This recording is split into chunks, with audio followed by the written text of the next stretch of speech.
All right, guys. Welcome, Coach.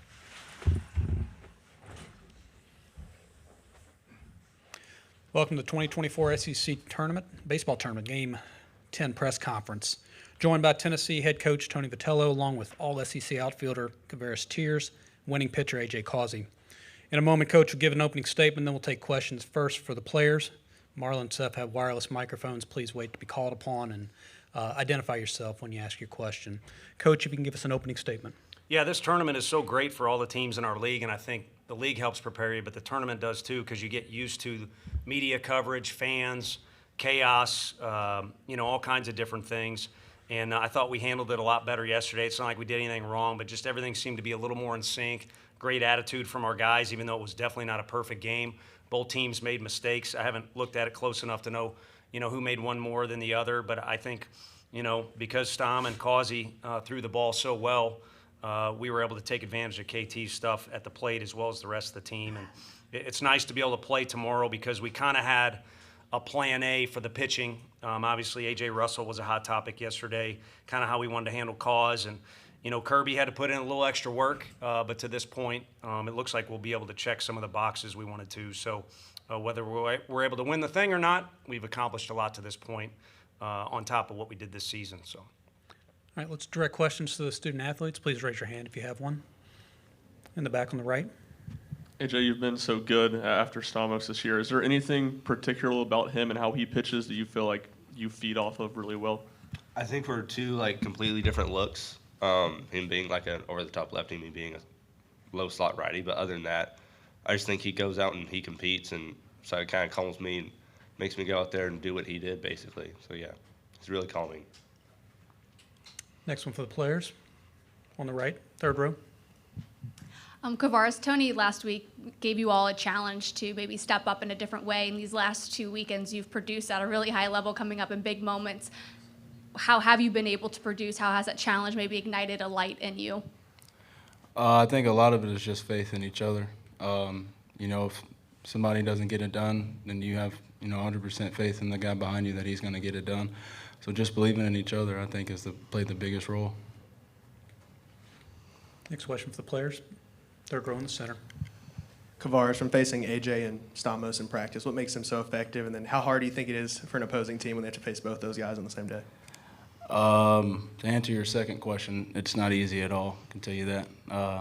It's a tough fall facing both of them. But I think a lot of them are just, very competitive. They're not going to give batters just, free 90s, and everything is going to be competitive. So I think that's the biggest part with both of them. And like he said earlier, they both go out there and they just compete and leave it all out there. While we're here, who got the better of who in the fall? I don't remember. 1-1. Okay. 1-1.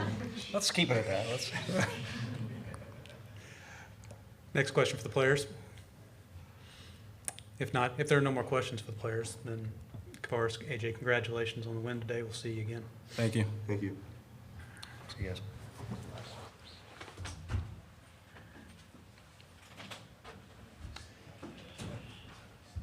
All right, if there are questions for Coach, please raise your hand. Wait for the microphone in the back right. Where did Stamos' outing stack up with his best this season? I think he's been arguably a little more effective at home than on the road, by at least a little bit, not a ton. This is a neutral site. It's a big stage.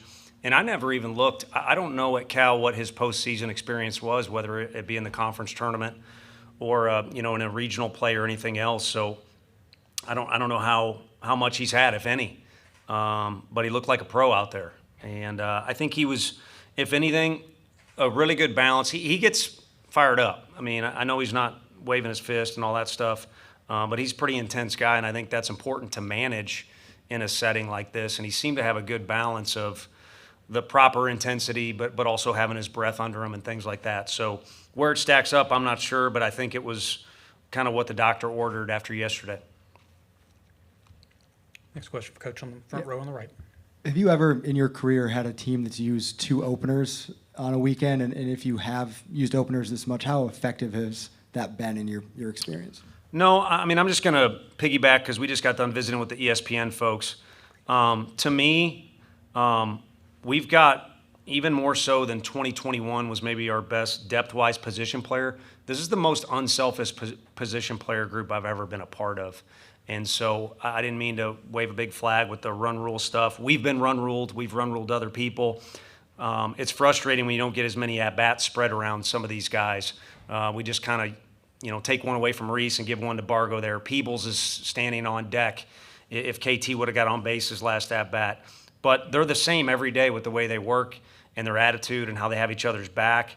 It's the most unselfish group I've ever been a part of. And then the pitchers have been the most willing that I've ever been a part of. So this staff has been used differently and done things differently, but they're all very willing to do whatever you ask them to do, including hand you the ball.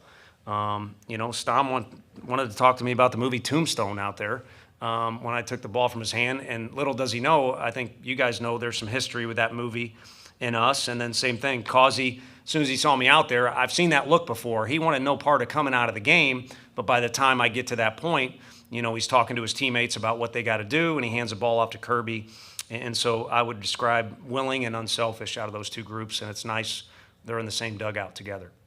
On the right side toward the back. This may be a better question for the end of the season, but you say willing and unselfish. Just with those two things, how fun of a group is this to coach? Well, yeah, we're deep into this whole thing, so there's obviously more work to be done. But the way a player looks at his season off this thing with the numbers and all that, the way the coaches do is the whole thing starts in August.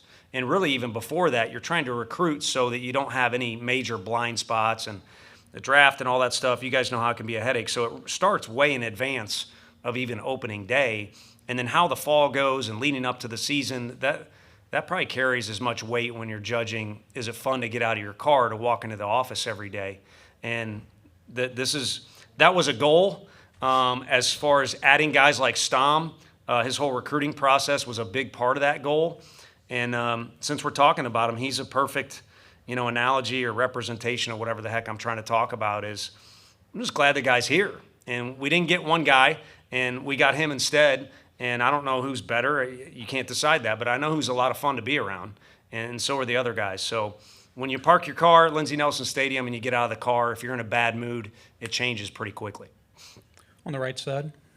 Kavares Tears is maybe more of an underrated player than he should be, but is that something he feeds into, or what's allowed him to impress as of late? Yeah, I think anything that relates to doubt, failure, adversity, that's when he takes his passion and directs it. He's had some blow-ups in the dugout, whether it be, and he's done a good job of not, being a distraction with it, but it could be a home run or a hit. It could be something that good happened or something bad, but he's got a furnace in there. He's got a lot of fire to him, and so when there's some challenges, like he had on our campus, is you come in, you're just kind of a bopper, a guy that's got some power and not that well-rounded of a player or athlete, and you got to sit behind a lot of talented guys. That fire drove him in the long term too, or over many days, not just moments. But yeah, he's got a lot of passion to him. On the left side, front row. Tony, Schloss was just in here talking about all the home runs, and we're on pace for a record number of home runs this week in the tournament. Mm-hmm. The Big 12 leaders in the teens, there would be 11th in the SEC. Why do you think that is, that this league's just the game includes so much power, so many home runs? Yeah, I think you look at the best players can tell the story a little bit. The guy that's in the middle of that lineup, Montgomery, was at Stanford.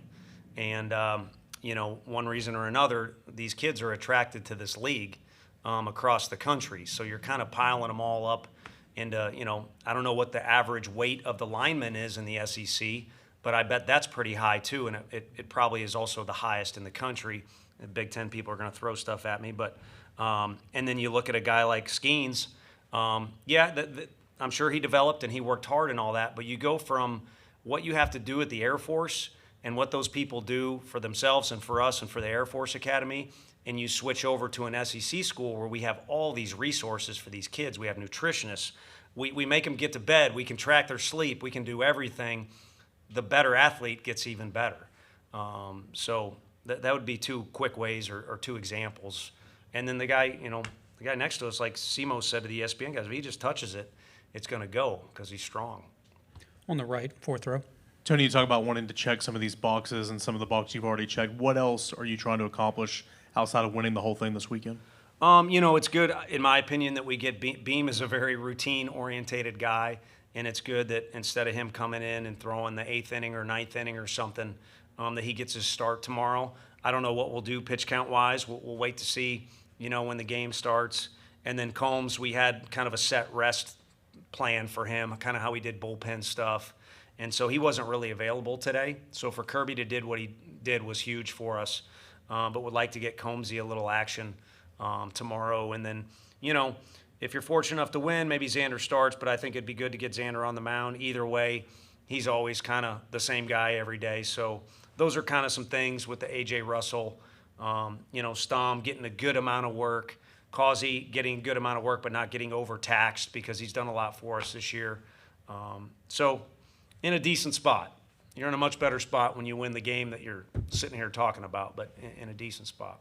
All right, we have time for 2 more, also on the right. How encouraging was kind of the perseverance from the offense to have a couple opportunities with the bases loaded and not really break it open after yesterday, not to be discouraged? Yeah, no, it was good. And speaking of not discouraged, I mean, I've been generous with my phone number. There's so many hitting coaches out there when the other team scores more than you. But this is a team game, and there's a flow to the game. And yesterday we didn't bounce back after a difficult 5-run inning, but the game kind of hit a certain flow. And if we pitch better or play better defense, we might score more runs. There's 9 innings to hit with, but the thing kind of got out of sorts yesterday.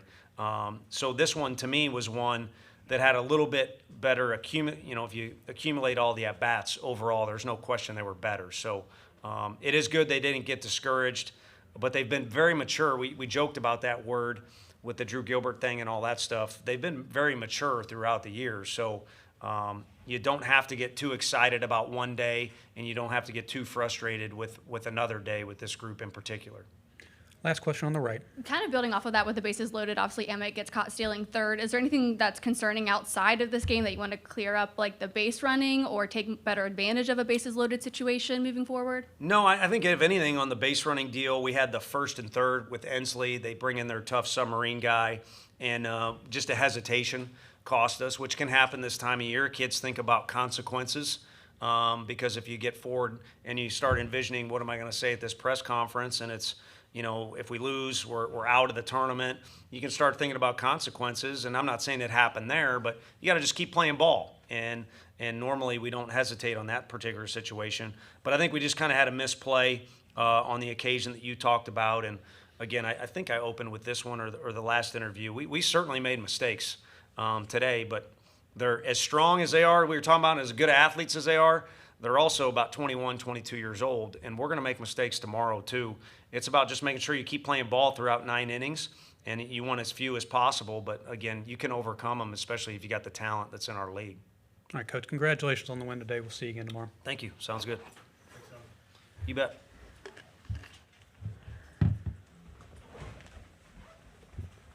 Thanks, sir. Have a good one. You too.